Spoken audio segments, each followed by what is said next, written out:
девушка первая. Смотрите, девушка, первая девушка, кто финиширует. Давай. Молодец. Молодец. Так, следующий. Truumaa nii on ja Eesti meistrivõistluste arvestuses pronksmedalist meestest, omaaegne sprinter ja see saab olema küll, nii nagu treener Urmas Randma ütles, tema treeneri aastate 44 aasta kõige suurem üllatus, Marek Truumaa pronksmedal. Eesti maratoni meistrivõistlustel, kordan veel kord, sprinteri taustaga mehega tegemist on, nii et esialgne meistrivõistluste medalikondik on meister Karel Hussar, hõbe Margus Annile spordiklubist Svelran ja pronks Marek Truumale spordiklubist treeningpartner.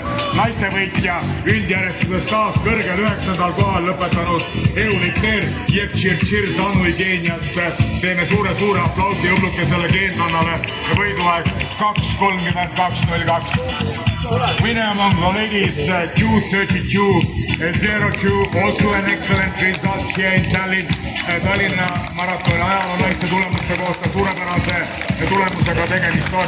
Aga siin teeme suure aplausi väsimatule spordimehele, Tallinnasele, Aleksandr Kulešov.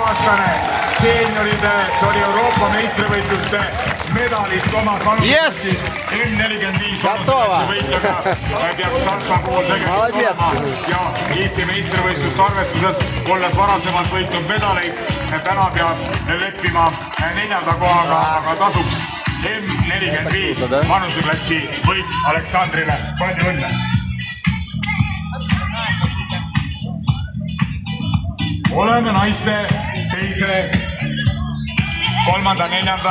koha ja Eesti meistrivõistluste medalistide ootuses, aga esi-8 me saame ka ette lugeda. So, top 8 men, please prepare for the awarding, which will take